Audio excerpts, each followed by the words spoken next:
sale of TikTok has now gone through, and Oracle and Walmart are going to be gaining stakes in the company.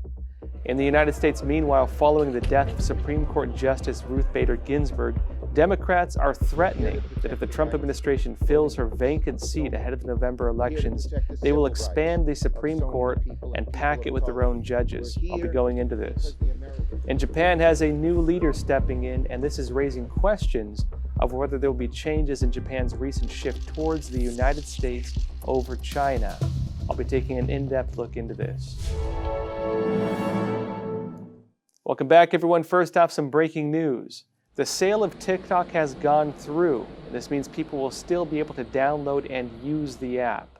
Trump gave the go-ahead for the sale of the company, which for its future IPO will allow Oracle to gain a 12.5% stake and Walmart to gain a 7.5% stake.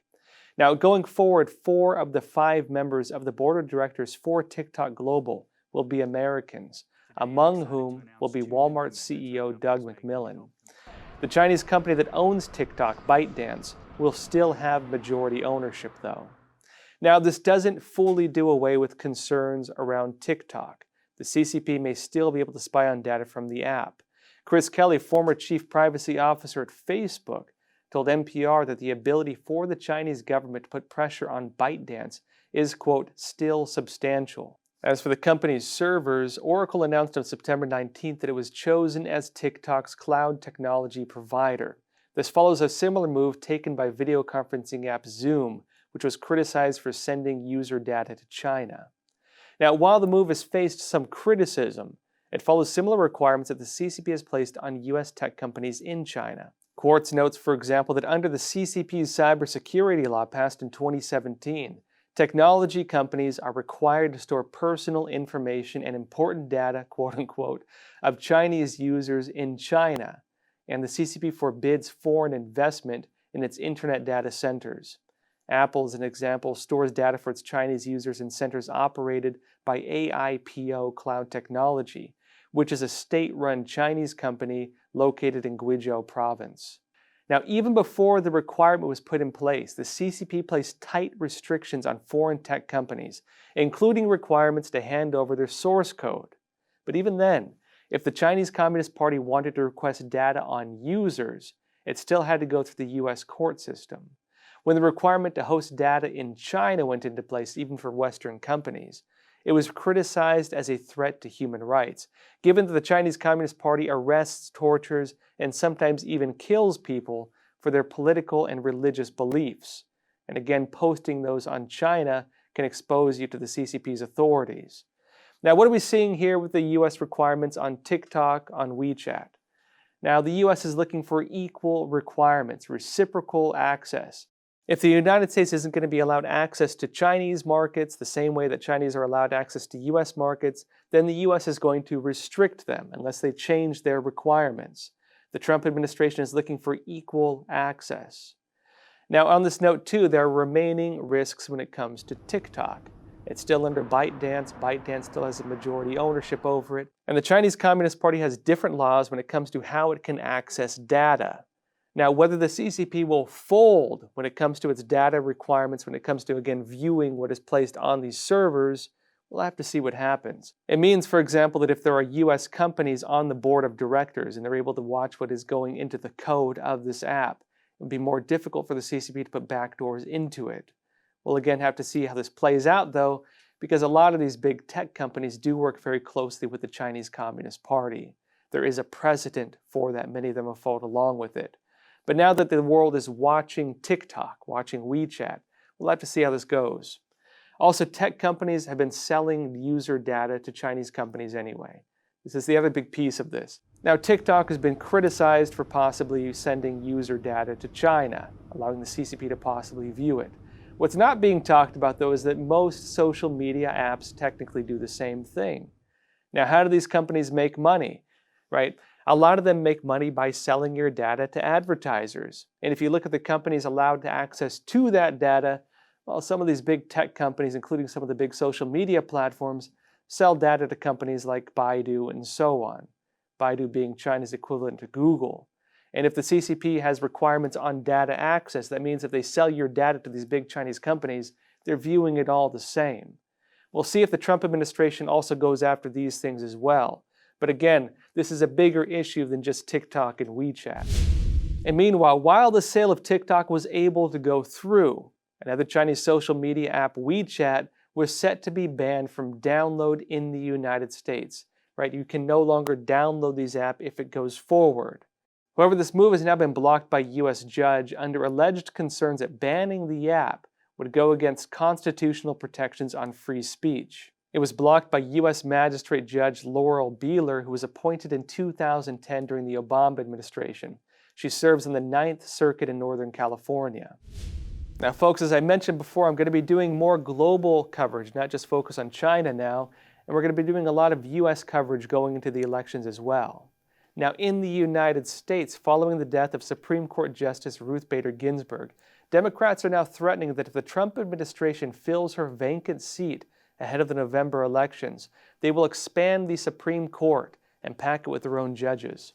Democrat Senator Ed Markey from Massachusetts wrote that, quote, "Mitch McConnell set the precedent. No Supreme Court vacancies filled in an election year. If he violates it when Democrats control the Senate in the next Congress, we must abolish the filibuster and expand the Supreme Court." Now, his statement was echoed by Representative Joe Kennedy, also a Democrat from Massachusetts, who wrote that if Republicans hold a vote to fill the seat in 2020, quote, "we pack the court in 2021. It's that simple. The Washington Post also published an opinion article calling on Democrat presidential nominee Joe Biden to expand the number of seats in the Supreme Court if he wins in November, and to likewise pack it with his own nominees. It wrote, quote, "This is not unprecedented. The number of justices has not been static at 9. It's changed 6 times, from as few as 5 to as many as 10. All it takes is for Congress to pass an act and for the president to sign it." Senate Minority Leader Chuck Schumer, a New York Democrat, also stated, according to Politico, that, quote, "Let me be clear. If Leader McConnell and Senate Republicans move forward with this, then nothing is off the table for next year." Meanwhile, President Donald Trump appears to be moving forward to fill Ginsburg's empty seat and is expected to nominate a woman for the position this week. "I will be putting forth a nominee next week. It will be a woman." Now, just as a bit of background on the United States and how power is defined within government, there are 3 divisions of power. There's Congress, there's the president, and there's the judiciary. If the Trump administration controls the presidential seat, again under Trump, if it controls the judiciary and also gains a, say, supermajority when it comes to the Senate and when it comes to the House, well, that means that they have full control over what happens with this country and the direction of the country. The judiciary has been kind of locked up for a long time between an equal balance of Republicans and Democrats, which means that many different laws in the United States have been pretty static. And there are concerns among Democrats that if the Trump administration gains control over the judiciary as well, this means they can overturn many Democrat policies, including, for example, abortion. And also when it comes to this as well, the judicial seats do not change within 4 years. People who go on there, judges who go on there, can stay in power for pretty much their entire lives. And so this is a long-term hold on one of the key centers of power for the United States. Now, when it comes to whether or not the Republicans will vote to fill this empty seat, it's very likely they will. And they're basing it on their own assessment that the Democrats very likely would take the chance if they had it.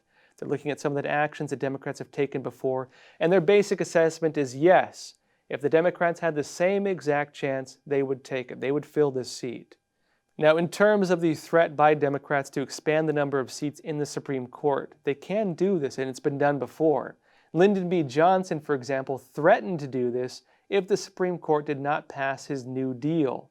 That was when a lot of socialist policies were introduced into the United States. And again, this has been threatened before, it's been done before. Now, whether the Democrats could actually do it is another issue because they'd have to control the presidential seat in order to make this happen.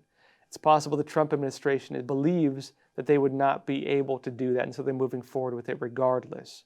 Now, we'll have to see this unfold, and again, we'll be covering it as it goes forward. And now for the broader stories for today. Now, first off, Shinzo Abe recently resigned as Prime Minister of Japan over health reasons, and the new Prime Minister Yoshihide Suga is now taking up the position during a sensitive time, when it comes to Japan's security and economy related to China. On September 16th, Japanese Defense Minister Taro Kono warned that China poses a security threat to Japan. He said, according to Nikkei, that when he was foreign minister, quote, "I was very careful in not saying China is a threat." Yet as things now stand, he said, quote, "I must say China has become a security threat to Japan." Now, Japan is anticipating the CCP taking a more aggressive stance for its claims over the East China Sea, and trying to also break Japan's new alliance between the United States, India, and Australia. There have been reports in China on this. And at the same time, the country is working to build an economy and supply chain without reliance on China.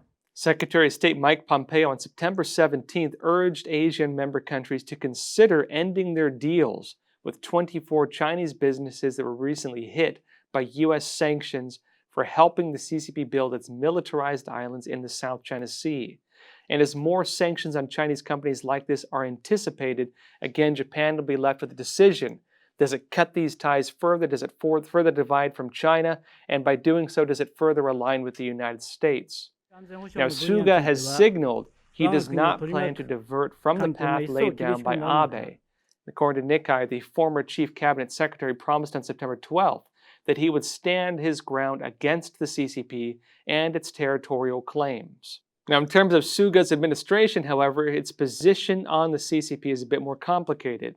One of his supporters within the Liberal Democratic Party, considered the Conservative Party of Japan, is Nikai Toshihiro, who is regarded as being pro-CCP. As the Diplomat reports, it's likely Suga will keep Nikai as the Secretary General of the party, which would maintain Nikai's influence within it. It notes a report to Japan's Sankei newspaper, which otherwise supports the Liberal Democratic Party. The paper's deputy editor wrote that, quote, "It worries me that Mr. Nikai might push Mr. Suga towards accommodating China economically. I think that's a mistake, especially when China and the U.S. are engaged in a new Cold War." The Diplomat also notes that the day after Suga was picked as the new Japanese leader, the CCP's state-run Global Times newspaper congratulated him and declared that, quote, "maintaining cooperation with China will be Japan's best choice," and claimed, quote, "Japan no longer poses a major threat to China." Now, we'll have to see how things are going to unfold. When it comes to the CCP's statements at that sensitive time, this does not necessarily mean the statements from the Global Times are true. It does not necessarily mean that the CCP actually supports Suga. Very likely they're making these statements because they want to engage with him diplomatically and they're trying to extend a friendly hand to him. And their own statements and their own documents right now, the CCP is talking about dividing Japan from the United States during this time, moving Japan away from the U.S. That is one of their key policies on this. And so it's only natural they would try to criticize this deal and try to make friendly ties with Suga. Now, the momentum of Japan, however, is leaning away from the CCP and towards the United States. But it's a little more complicated than that because it's more of a defense deal. Now, this new Quad alliance, which is again Japan, India, the United States, and Australia, is focused mainly on maritime security. They're trying now to get involved in the economic systems to maintain the, say, integrity of the supply chain. But Japan at the same time is trying to go at that by itself. It's pulling companies out of China and also paying companies to leave China. A lot of times what you have in countries like Japan, Australia, and others is that the military side tends to be more hawkish towards the CCP. The defense community is more hawkish. The political and business community tends to be more favorable. You have a very similar situation in the United States, at least on the business side. But now the trajectory is also facing the, say, sanctions, it's facing security issues with China, and it's facing basic monetary issues on whether it is profitable and reasonable to stay in China despite these risks. Now, the CCP's statements on Japan no longer being a threat to China, meanwhile, is likely just the CCP making veiled threats. They're saying Japan, when they say Japan's no longer a threat, they're saying Japan is not threatening. And by saying that, they're meaning the CCP could defeat Japan if they wanted to. That is the veiled threat it's making. In other news, 5 Chinese nationals and 2 in Malaysia have been charged for hacking more than 100 companies. They have ties with the Chinese regime's Ministry of State Security, which is technically their, say, combination between the FBI and CIA on the government side. and it's under a hacker unit that's been dubbed APT-41. 2 defendants were arrested in Malaysia, and there are still 5 remaining. And they've allegedly boasted about their connections to the Chinese government agency. 3 of the Chinese hackers also run a company called 404 or umisen.com in Chengdu, China. The indictment states that one of the hackers had said in a communication, quote, "Don't touch stuff inside China," as they had a, quote, "very close relationship with the CCP's National Security Bureau. RFA also reported that the hacker company received an award in China in 2019 under the Chengdu Information Network Security Association, which is guided by the Chinese government. Now, what does this really show us? When it comes to the acronym APT, that means Advanced Persistent Threat. That's often the acronym meant to suggest that a hacker group may be government-run. It's advanced in nature, in other words, the capabilities are advanced, and it is persistent, meaning, for example, that it's working on an operation likely as a paid job. Oftentimes there's like 9 to 5 positions where they can watch the cyber attacks start at the beginning of the business day and end at the end of the business day, and also have the normal days off within whatever government branch is running them. That is usually the way they define a government-run cyber attack. At the same time, though, this shows something interesting, which shows the CCP is using private companies, a private company for government work. And this appears to be a larger trajectory for the CCP on this. Now, those of you who read Epoch Times might remember a story I wrote several years back about a hacker group called Babylon APT. It was a marketplace on the darknet. I mean the real darknet, not like 4chan or something like that. Darknet is in, you have to use the Tor browser to access it, or Onion router. Now, what was this group? They currently call the marketplace, last I checked, was C Market or Criminal Market.